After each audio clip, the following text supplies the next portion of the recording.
কারো সাথে প্রতারণা করে তাকে তীব্র কষ্ট দিয়ে হাসতে হাসতে চলে গেলেন। সে কষ্ট পেলেও সে ঠিকই কিন্তু একদিন ভালো থাকবে কারণ সে আপনার মতো অমানুষের হাত থেকে বেঁচে গেছে। কিন্তু আপনি ভালো থাকবেন না, ভালো থাকার ভান করবেন। তারপর যেদিন হিসেব মিলিয়ে দেওয়া হবে ওই দিন টের পাবেন অন্যায় করে কেউ পার পায় না। অনেক বড় বড় ক্ষমতাধর আর বিত্তশালীরাও অন্যায় করে পার পায়নি। আপনি কোথায় পালাবেন, কোথায় লুকাবেন? গোটা পৃথিবীর কাছ থেকে পালানোর পর দেখবেন নিজের কাছ থেকে আর পালাতে পারছেন না। অমানুষের সবচেয়ে বড় শাস্তি এটাই। শেষমেশ সে টের পায় সে একটা অমানুষ। শেষমেশ তার ঠাঁই হয় তার নিজস্ব নরকে।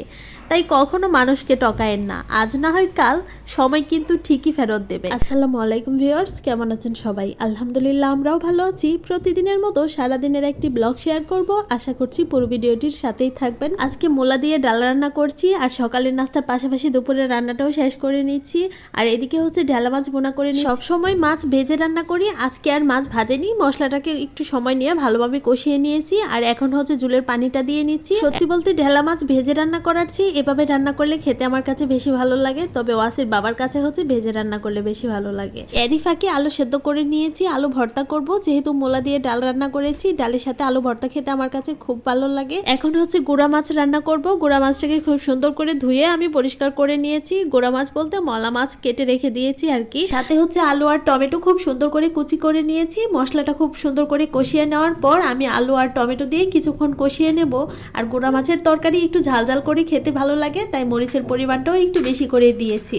টমেটো আর আলুটা যখন কষানো হয়ে যাবে তখন এর মধ্যে মলা মাছ দিয়ে আলু টমেটোর সাথে একটু মিক্সড করে দিচ্ছিলাম। তারপর একসাথে ঝোলের পানিটাও দিয়ে নিচ্ছি। আবারও সুন্দর করে একসাথে মিশিয়ে আমি ঢাকনা দিয়ে ঢেকে রান্না করে নিয়েছিলাম আর কি। একদম শুকনো শুকনো করে রান্না করেছি। শেষের দিকে ধনিয়া পাতা দিয়ে উঠিয়ে নিয়েছি। আলুর ভর্তা করার জন্য অফ ক্যামেরায় পেঁয়াজ ভেজে নিয়েছি, তবে আজকে মরিচ ভাজিনি, শুকনো মরিচ ছাড়া কাঁচা মরিচের সাহায্যে আজকে আলু ভর্তাটা করব।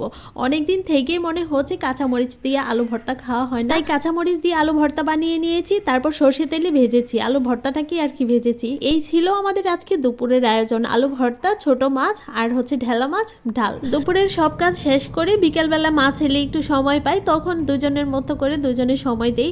আর এদিকে হচ্ছে বসে আছে, সে টোস্ট খাচ্ছে। গাছগুলো একদমই নষ্ট হয়ে যাচ্ছে, নিচের দিকে রাখাই যায় না, ওয়াসি ছিঁড়ে ফেলে। আজকেও গাছের মধ্যে পানি দেইনি। সবকিছু মিলিয়ে কিন্তু গাছের যত্ন নেওয়াই হচ্ছে না। ভাবলাম এখন একটু পানি দেই, তারপর আবার একটা নকশি কাঁথা আছে সেটার একটু সেলাই করি। সময় যখন পাই তখন একটু সেলাই করি আর কি। আর এই হচ্ছে আমার নকশি কাঁথা, যখন সময় পাই তখনই সেলাই করি। কমপ্লিট হচ্ছে না, জানি না কবে কমপ্লিট হবে, তাও সেলাই করে যাচ্ছি। এই কাঁথা সেলানোটা যখন আমার ইচ্ছে করে তখন সেলাই করি, আবার যখন ইচ্ছে করে না তখন একটানা 15 দিন 1 মাস চলে যায়, আমার সেলাই করতে ইচ্ছে করে না। আর সন্ধ্যাবেলায় সরিষা শাকের পাকুড়া বানিয়েছিলাম। আজকের ভিডিওটি এখানেই শেষ করছি। কেমন হয়েছে কমেন্ট করে জানাবেন। সবাই অনেক বেশি ভালো থাকবেন, আমাদের জন্য দোয়া করবেন। আল্লাহ হাফেজ সবাইকে।